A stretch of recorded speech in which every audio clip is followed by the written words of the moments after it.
This Civic Media podcast is sponsored by UW Organ and Tissue Donation. Organ donations are desperately needed, and now is the right time to become an organ donor. Talk to your family. Get the dot. Save lives. Go to heroicdeed.com.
Welcome back.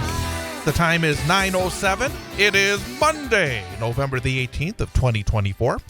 Beautiful start here in north central Wisconsin at our 98.9 WXCO studios. 37 degrees is the temperature. We're up 6 degrees. Sunny skies. I am Chad Holmes. It is the Chad Holmes Show, 98.9 WXCO. Online at WXCO.FM. Mobile devices and Alexa by searching WXCO and on the Civic Media app. Coming up in about 14 minutes or so, we will be joined by Civic Media Political Director Dan Shafer. He's been doing a lot of writing, doing a lot of thinking, doing a lot of reviewing of what we found out. And it feels like in some ways a lot longer ago, 13 days since election night.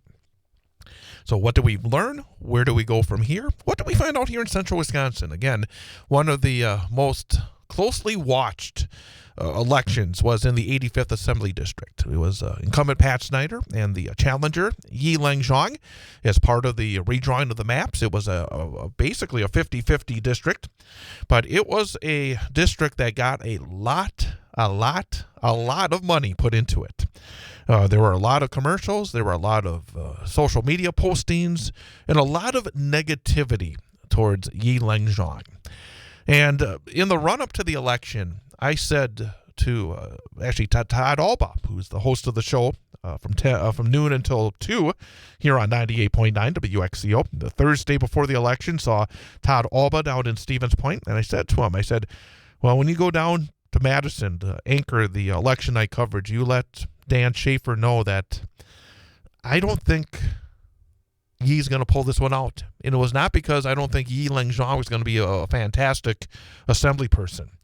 I just thought the onslaught of what I thought of as almost unfair advertising. It was basically personal attacks that were just below the belt. I mean, it was just nasty. And when you put them over and over and over again, they seep in. They seep in. And Yi-Lang Zhang, I thought, ran one of the more positive campaigns. He had a lot of positive commercials, but the onslaught of negative ads that were put out in that race was just overwhelming. And we're going to talk about that, talk about what the results mean. Of course, here in central Wisconsin, when I went on election night, I went on with Todd and Pat and gave a report. I said, well, right now it looks like a big Republican night, and it turned out to be a rather big Republican night here in central Wisconsin. So we'll talk about that. We'll talk about the statewide results. Of course, a difference now when it comes to the state assembly. It's tighter. Robin Vos still in charge in the State Assembly, and the State Senate was not a bad night for Democrats as well. And, of course, we have the national results. So, again, a lot on the plate. We'll be talking to Dan Shafer coming up in the next segment of the program. So, again, when you dig into politics, there's a lot to talk about. And, of course, we will have a lot to talk about as well. But before we go any further, need to remind you that after we're done with Dan, we'll be having our final segment of the show, which is our daily history lesson. And we will have our review of famous events that occurred on this date in history. We will be talking about some of the celebrity birthdays. We'll be talking about some of the reasons that are special about today and this week, special days. And, of course, we always wrap it up. The last few minutes of the show is our number for the day quiz. And we give our producer, our engineer, Ian Welsh, an opportunity to take the quiz. And he was off for that last week because with me being off, I give Bob the baton, and he does what Bob does. And we did not have a number for the day quiz, so we're going to bring it back starting today. And the person that does it is our in-studio engineer, Ian Welsh. And Ian, good morning. Morning, Chad. And excited to start off a week at a number of the day. Exactly. And, of course, we got to get you off to a good start. We don't want the pressure to be on at the end of the week where you have to get it right in order to get the passing grade. Definitely not. But would you like to know what the topic is for today's number for the day quiz? Yes, I would. It is whales. Whales. Yep, whales. Interesting. And frankly, it's not a very pleasant number for the day. I'm going to give you that hint. I'm almost tempted to find another one because this one isn't all that great, but maybe. Who knows? But at this point... Well, if you want to call an audible at the end of the show, I'm okay with that. I can go to the line of scrimmage, take a long look and see what the defense is showing us, and maybe call an audible. But find a better one, you can always we'll change keep it. We'll keep it at the back of our mind. That is the call that came in from the sideline, and then we'll have that. But again, Ian gets 3 choices, so based on the math, he should get at least 1 out of 3 right, which is 33%. And then, of course, if you're above 33%, it's a passing grade. If you're below 33%, it's a failing grade. If you get 3 out of 5, that's a winning week because you get more right than wrong. Your all-time record is 4 out of 5. 4 out of 5. That was a good week, huh? A very good week. Gosh, I was on a roll that week. Exactly. And then, of course, we're still looking for that white whale. Yes. 5 out of 5 to make it all go. Week. So, absolutely. So, we'll look forward to that. And also, I want to remind folks that this week, now that I'm back, we are getting into the winter sports season.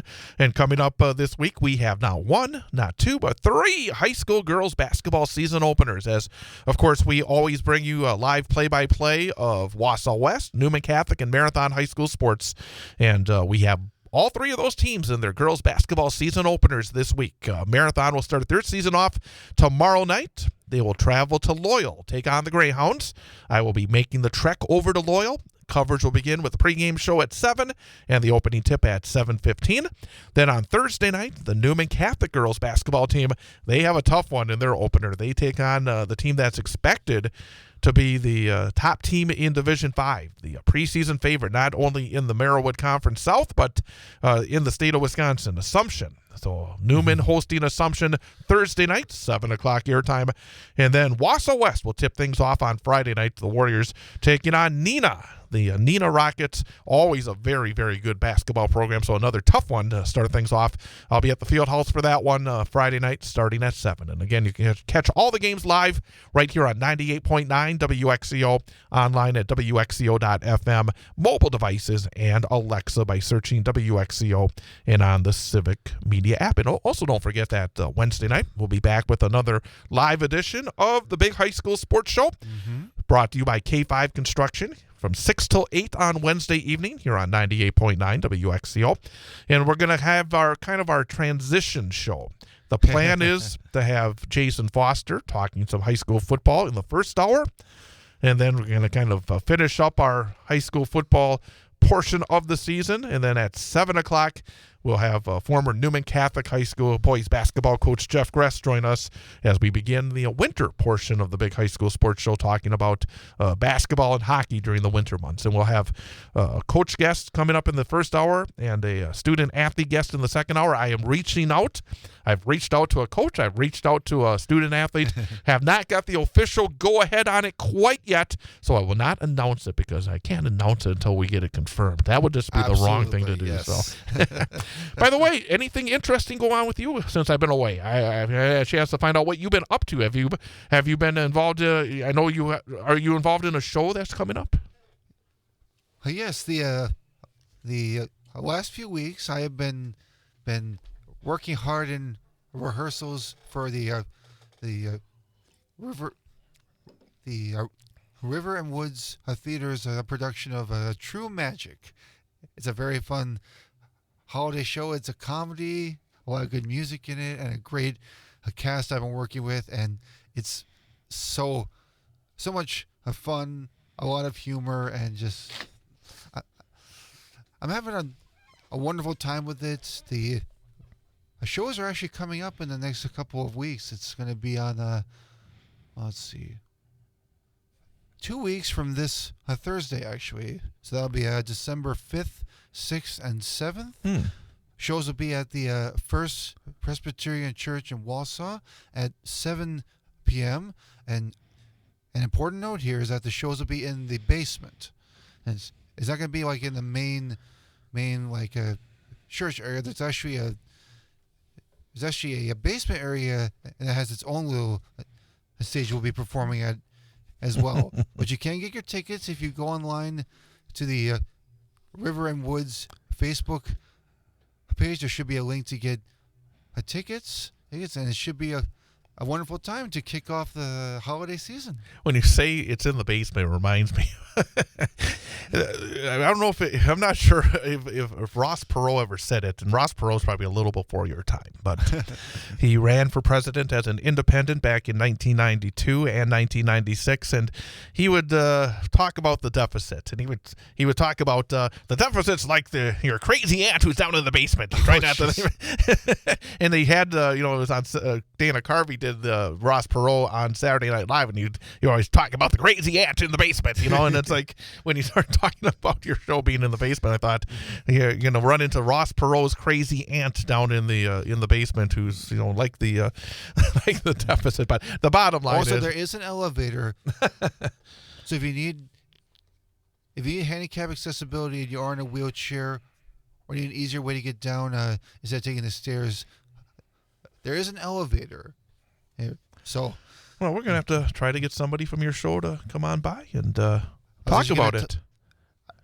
I was actually going to talk to them about that tonight when I go to rehearsal. I think that's a good idea because, doggone it, we like to promote the great artistic performances that we have here in north central Wisconsin.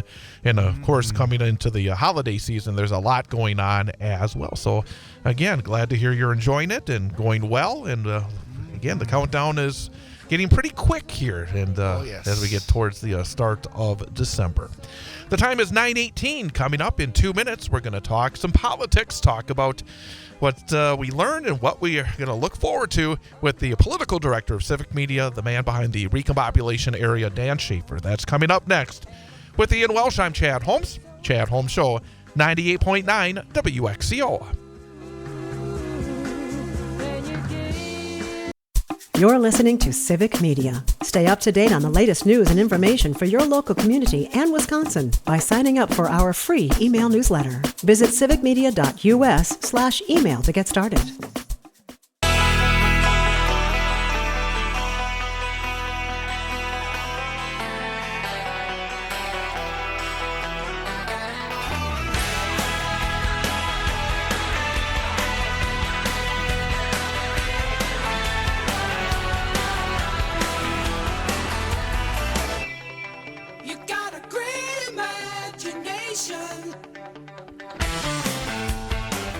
Chad Holmes Show, 98.9 WXCO, online at WXCO.FM, mobile devices and Alexa by searching WXCO, and on the Civic Media app.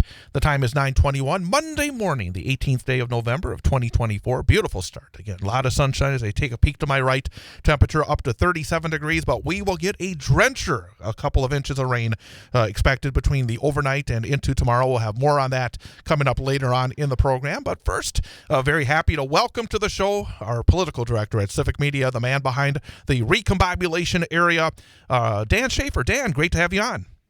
Good morning. Thanks for having me. Great. Always wonderful to be here. Terrific. And there's a lot to talk about. Obviously, it feels like in some ways it's been longer than 13 days since Election Day. I mean, it's a lifetime ago that that these election results were, right? We've so much has already happened. I know it. I thought I want to talk a little bit about what we learned, a little bit about what we could expect in the future as well. And I wanted to start off here in central Wisconsin because I know that you wrote a lot about it, and also a lot of other folks open up their checkbooks in order to put a lot of money into the race right here in the Wausau area in the 85th Assembly District. Incumbent Pat Snyder defeating the Democratic challenger Yi Lang-zhong.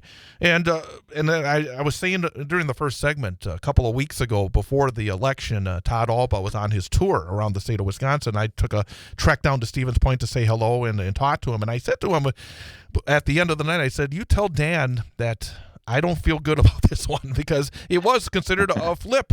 And it wasn't because that Yi Lang-zhong did anything wrong or that he wasn't a good candidate. It was just an avalanche of negative advertising, a lot of money. I can't imagine that we've seen anything like that in the history of assembly races here in north central Wisconsin.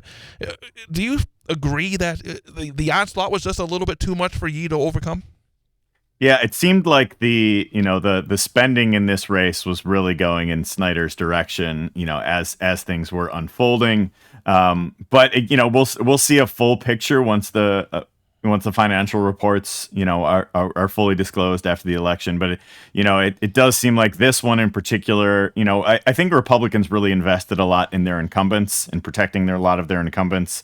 And with Snyder being the incumbent here, we saw a number of other incumbents across the state do really well. Jesse Rodriguez in Milwaukee County, Todd Novak in western Wisconsin in the Dodgeville area, Bob Donovan also in Milwaukee County. So a lot of the Republican incumbents that were in some of these targeted races in the assembly really did well. And I think the Republican Assembly Campaign Committee definitely pumped a lot of dollars into those races. There were some big contributions from the Uline family, from the Hendricks family, some of the biggest donors, not only in Wisconsin, but in the country. The Ulines spent more backing Republican candidates in this year's election cycle than even Elon Musk, which just shows you how much money they have to throw around in some of these elections.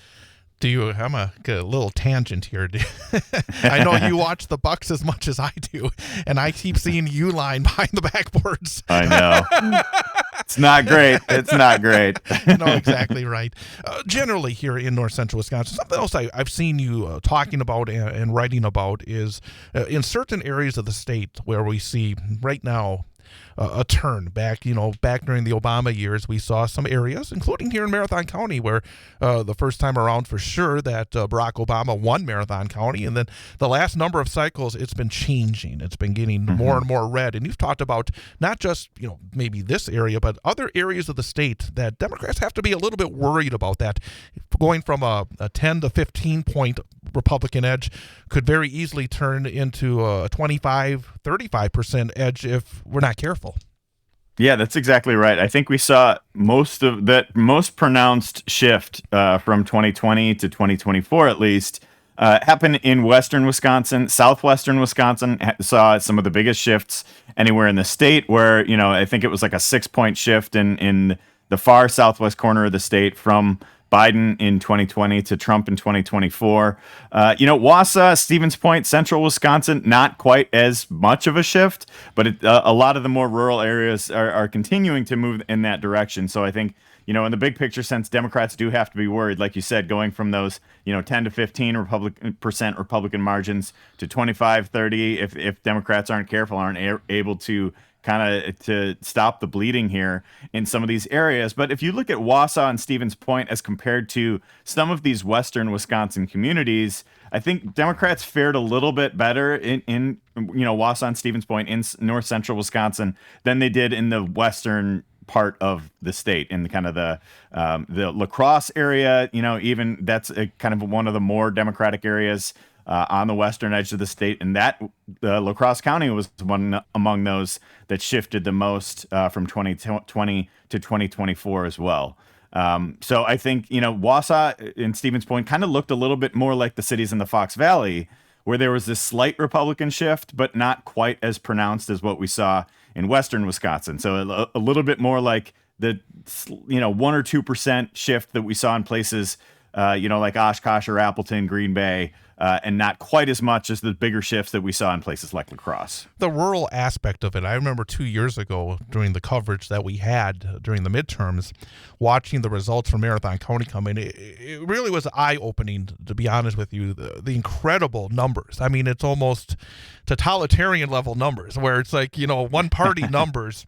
And to be honest with you, I don't know if there's an easy answer to it, because I do think there's been I thought this time around there were some pretty good candidates that were able to, I thought, express themselves well. But at the same time, still, it just feels like there's a wall right now that it doesn't matter whether the Democrats have a great candidate and maybe the Republicans have what I like to call an empty suit. But the party identification right now is very, very difficult to overcome in these rural areas, aren't they? That's true. And I also think some of it is Trump specific too. And I think we saw, I think Democrats fared a little bit better than expectations in the midterms when Trump was not on the ballot. But with Trump on the ballot, I think he brings out a lot of voters that might not otherwise vote in some of these presidential election years. So I think you're seeing, some of the more reliable voters that vote in every election will show up for school board races and city councils and all of the different things that that voting block is more Democratic than it was previously. But now we're seeing in these presidential election years, when you have a really big turnout race, you have a lot of people who might not otherwise vote, go to the polls and vote Trump and vote Republican down ballot. And I think that is certainly part of what we just saw. But again, it's, Wisconsin's so close. Real quick, Dan, we got to take a time out for our information update, but we'll come right back with more with Dan. You're an organ donor, right? Well, here's a tragic fact. Approximately 20 people die each day waiting for precious donated organs. You could make a life-saving decision simply by getting that important dot on your driver's license. That little dot shows those who need to know that you've made a decision to donate organs at a critical time. Go to heroicdeed.com to learn more about the importance of organ donation and how you can make your wishes known. Talk to your family. Get the dot. Save lives. heroicdeed.com. Full of hope,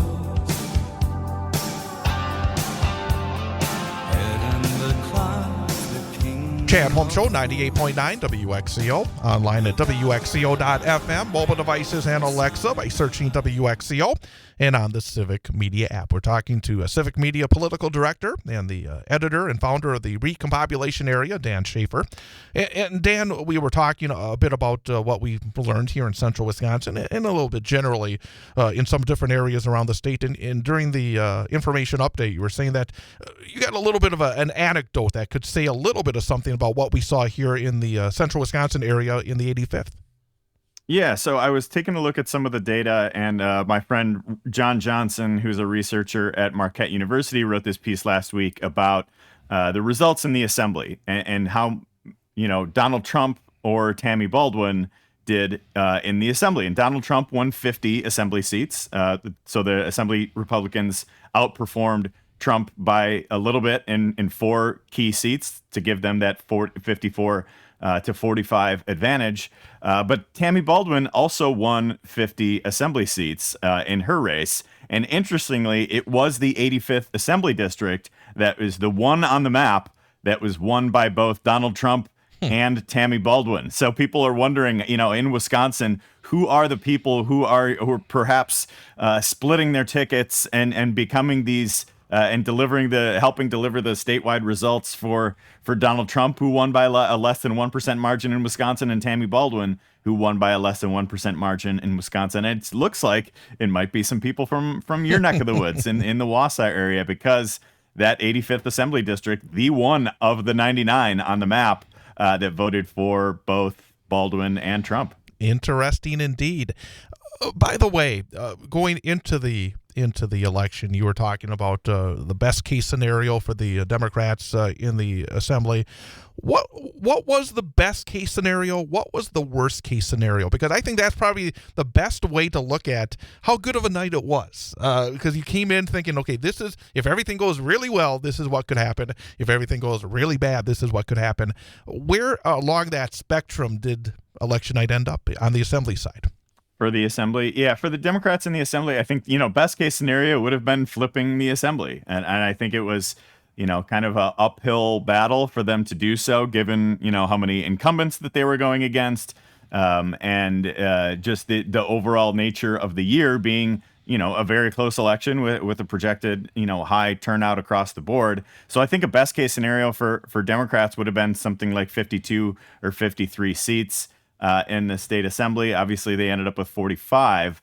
So probably a little bit closer to the worst case scenario on that end of the spectrum. They lost a couple races in the Fox Valley and Green Bay by just 100 votes here and there, and a couple of those races Democrats lost both of the kind of toss-up seats in southern Milwaukee County, in the suburbs there, and so I think they lost a lot of the seats that they needed to, and I think Republicans' worst case scenario would have been to anything close to like what we've had for the past few years, where Republicans get 60 plus assembly seats. I didn't think that was going to be likely. The age of the supermajorities in the Wisconsin state legislature are over now with these new maps. But I expected. I will say that I think Democrats did a little worse than I expected. I thought Republicans would remain in the majority. But there were a couple seats that I thought Democrats should have won but didn't, namely the 51st in Western Dane County, and the 21st in Southern Milwaukee County. Those are the types of places you would think Democrats would be able to do a little bit better on it, and they just came up a little bit short there. On the state Senate side, I was very happy to see Kristen Alfheim win, because I graduated high school with her. We went to school together. Wow. We graduated the same year. She went to D.C. Everest along with me here in central Wisconsin. So it was wonderful for us class of 89 folks to see Chris to do so well. And she was one of the races that were not a slam dunk for the Democrats. Senate-wise, how would you judge the night for the Dems? Yeah, for the state Senate, I mean, that's the biggest bright spot for Democrats in Wisconsin, outside of the Tammy Baldwin victory.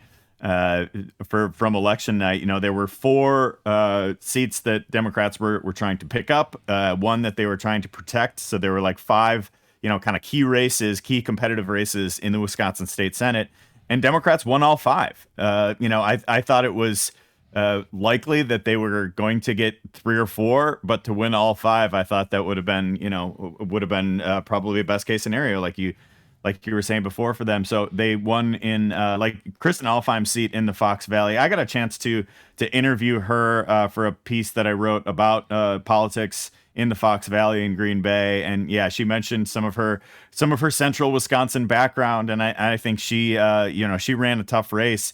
They really came after her with some very negative ads in that one as well. But she was able to kind of overcome that and flip a seat in the Fox Valley that includes parts of Oshkosh, Neenah, Menasha, and Appleton. That was really one of the most important ones on the map there, to go along with the other 3 kind of one more south central Wisconsin. Sarah Kieski won in the Milwaukee area suburbs. Jody Haber-Sinekin defeated Dewey Strobel. That was probably the toughest race on the map as far as the numbers go, and Democrats really did well there. And then the other was in the Green Bay area, a seat that was very gerrymandered beforehand, and include kind of like parts of northern Wisconsin on the western edge of Green Bay. But the Democrats were able to win that with a more normal looking district that was just kind of consolidated within Brown County there. So a strong night for state Senate Democrats across the board. Not able to flip the chamber just yet because only half of the state senators were on the ballot this year, but they have done their job for this election and put themselves in position to compete for that outright majority in 2 years. So there's going to be some key seats in the Milwaukee area suburbs. There's going to be some key seats in other parts of the state. Looking forward in that 2026 map. But there's a real path for Democrats to be able to win an outright majority in the state assembly, and then or in the state senate, and then are in a more competitive landscape, to be sure, in the state assembly as well. So it's maybe the top of the ticket may not have gone the way that many of your listeners might have hoped, but I think the bright spot here is that it's the presidential race is not the only one on the ballot. Tammy Baldwin won. Democrats won some really key victories down ballot, and we live to fight another day here. One more quick question about the state legislature. Based on the results, how are things going to be different starting in January of 2025? Are we going to see change in how things are done with the Assembly and the Senate, where we see more, well, for lack of a better term, accomplishments for our state legislature because of what we had happen, well, starting with the redrawing of the maps and then the results? Yeah, I think we already have seen a little bit of movement in that direction. If you look at what happened in the legislative session coming up on 2 years ago now, after Janet Protasiewicz won that election to flip the state Supreme Court, that really set the tone for the rest of the session. So we got the shared revenue bill passed. There were a number of other bills on housing and education and whatnot that were able to make their way through. And I do think it's going to create just an overall healthier landscape for legislating. You're going to have, some of these incumbents in tough districts, you might be taking a look at some unpopular votes that they might have to make. But as far as just the overall makeup of the assembly and the Senate and the legislature, it's still a Republican majority. We're going to continue the same dynamic that we've seen since Tony Evers was elected in 2018, where we have this divided government. Well, now instead of having a state Senate Republican supermajority and a near supermajority for Republicans in the assembly, it's the fact that we are going to have much closer margins. We're going to maybe have a couple swing votes. I think in the in the Senate in particular, you might have to have some, I don't know, like a Joe Manchin of the Wisconsin State Assembly who could be a really critical swing vote. And I would look at some of those incumbents who will be up for election, particularly those in the Senate in a couple years. So that's going to be really interesting to see how that all plays out. We're talking to Dan Shafer, Political Director of Civic Media and the founder and editor of the Recombobulation Area here on 98.9 WXCO. You keep saying that Tammy Baldwin won. Eric Hovde doesn't agree with that. What's your take on what Hovde has done? Because, real quickly, I know there's been some folks who are not thrilled to see Joe Biden shaking Donald Trump's hand in the White House. Mm-hmm. To be honest with you, I'm proud of the fact that after being slandered 8 years ago, Barack Obama brought him in because Donald Trump became a Republican hero because of birtherism. But yet we have an adult, and now we have another adult here. And bottom line is, it feels like sometimes when you do the right thing, it doesn't really matter. That's the frustrating aspect. And you see Eric Hovde not doing the right thing, where it's not a case where it's a very close, very, very close election, but at the same time, I mean, Donald Trump won the same electorate. So what's going on here? Well, it's an almost identical margin of victory for Trump and for Baldwin. They both won by 0.86%.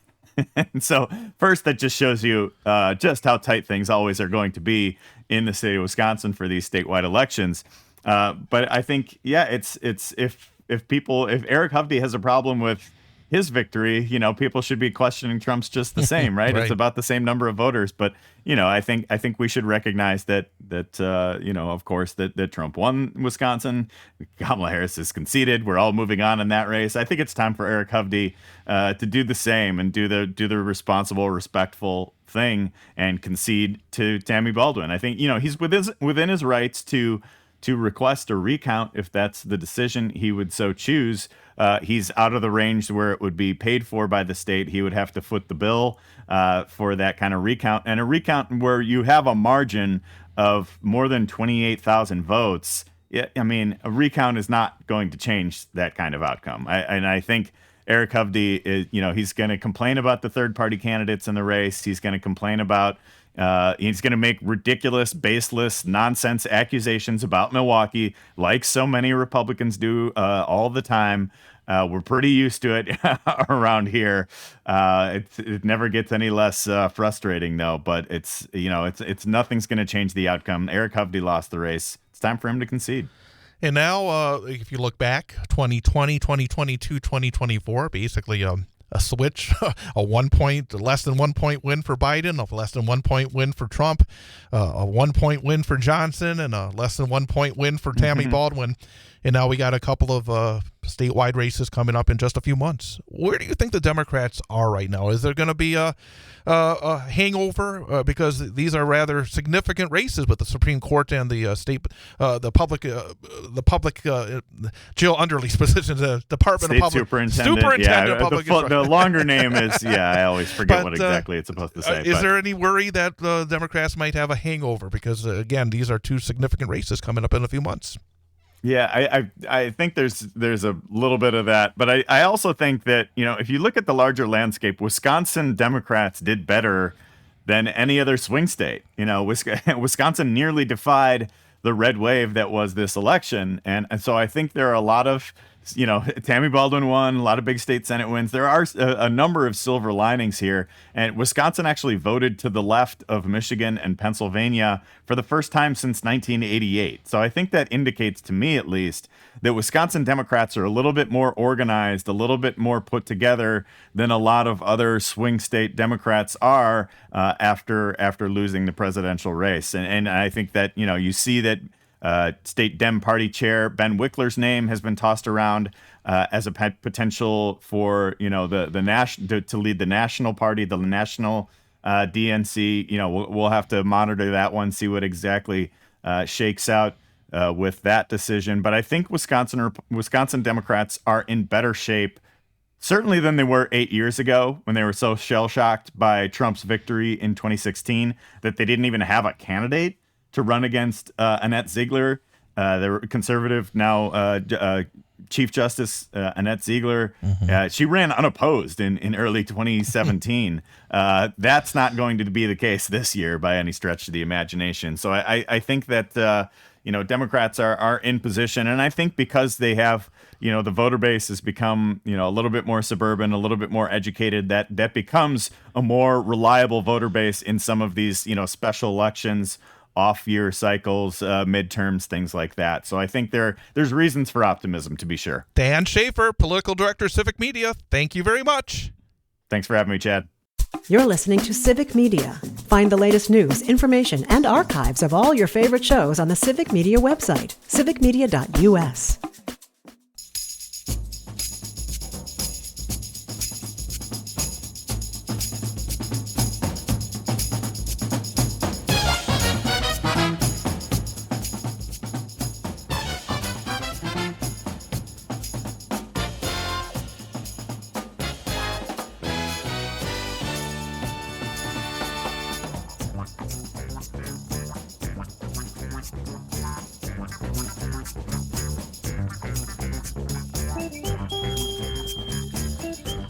Chad Home Show, 98.9 WXCO. Online at WXCO.FM. Mobile devices and Alexa by searching WXCO and on the Civic Media app. It is Monday, the 18th day of November of 2024. It is day number 323 of this year. That means we are down to 43 days remaining in 2024. And a number of famous events have occurred on this date in history. On this date in 1307, a long time ago, 717 years ago today, according to legend, using a bow and arrow, William Tell shot an apple off his son's head. On this date, 96 years ago, 1928, Steamboat Willie, the first Mickey Mouse cartoon, premiered at the Colony Theater in New York City. On this date in 1963, the first phone with push buttons went into service in Pennsylvania. On this date in 1999, a log pile being constructed for an annual bonfire at Texas A&M University collapsed, killing a dozen people. On this date in 2011, the video game Minecraft was released. And on this date in 2020, Michael B. Jordan, the actor, not the basketball player, was named Sexiest Man Alive by People magazine. A number of famous folks are celebrating their birthday here on November the 18th.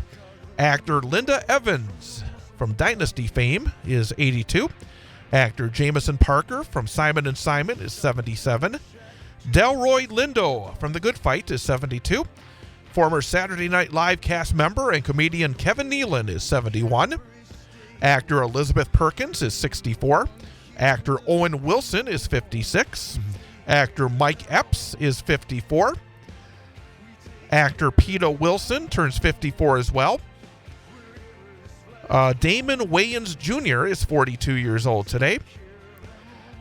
Designer Christian Soriano of Project Runway is 39 years old today. And Nathan Kress of iCarly is 32. If you out there celebrating your birthday, happy birthday to you from all of us at 98.9 WXCO. Plus, I want to give a little shout out because today is my dad's birthday. Hey, so happy birthday, Dad. Happy birthday to the one and only Buck Welsh out there. We won't say how old he is, though. I know how old he is, but I'm not going to say it. Some special events being acknowledged this week and today. It is International Fraud Awareness Week. It is International Restorative Justice Week. It is Hunger and Homeless Awareness Week. It is American Education Week. It is Geography Awareness Week. It is Global Entrepreneurship Week. It is World Anti-Microbial Awareness Week. It is Apple Cider Day. It is William Tell Day. It is Mickey Mouse Day. Yay. It is Survivors of Suicide Day. It is Princess Day. And it is Push Button Phone Day. So those are the days being acknowledged today and this week. All right, it's time to start off a brand new week. Yep, it is time to start a brand new week and be able to see if one Ian Welsh is able to get that perfect week. We have only one way to get a perfect week. You have to start with a win on Monday. So absolutely, it is our number for the day quiz every weekday to wrap up the show. We give Ian the number of the day. We give him 3 choices. Based on the math, you should get 1 out of 3 right, which is 33%. If he gets better than 33%, it's a passing week. If he gets below 33%, it's a failing week. If you get more right than wrong, it's a winning week. His best week so far is 4 out of 5, and yet to get a perfect 5 out of 5 week. All right. All right, our number for the day does involve whales. Whales. And I did not find anything better, so we're going to have to deal with it. Okay. All right. The number for the day is the number of whales killed by humans during the 20th century. 20th century. So that's 100 years from 1900 to 1999, or actually 1901 to 2000. Because I think they always say the century begins, I think, at the 1. But yes. So again, between 1901 and 2000, how many whales were killed by humans? And is the correct answer 1 million whales? Is the correct answer 2 million whales? Is the correct answer 3 million whales? It is really sad, but it's gonna be tough because I want to start the week on a good note. But remember did you ever see Star Trek 4, The Voyage Home? It's been a while. That was a whale story, because whales were becoming extinct because during the 20th century there were so many whales that were being killed by humans. 2 million or 3 million whales. Okay, I'm going to go with my gut here. I'm going to say A. I'm going with 1 million whales. I'm going with A to start the week. That's my final answer. I'm going with 1 million. The correct answer is number of whales killed by humans during the 20th century, 3 million. 3 million whales were killed. Wow. Which is sad. But that's why, there's so many, because that's why Captain Kirk and the crew of the Enterprise had to come back and bring a whale back because the whales were being extinct. All right. Every day. All right. We'll get back on the winning track tomorrow. Yeah, absolutely. Ian, Absolutely. have a great rest of your Monday. You too, Chet. Happy Monday, everybody. Have a great day. Tomorrow, we'll be talking to Robin Vargas from the Marathon County Public Library and also Todd Alba from the Todd Alba Show. They'll both be with us tomorrow. We'll be back 8 till 10 a.m. Tuesday. Chad Home Show, 98.9 WXCO. The national news cycle never stops, but it can be hard to find news about your local community. Civic Media is dedicated to providing quality local and state news coverage across Wisconsin. With the Civic Media app, you can get notifications about local stories that matter to you and your community. Find the free Civic Media app in your phone's app store and choose notifications from the menu to tell us what kind of news you want to hear about.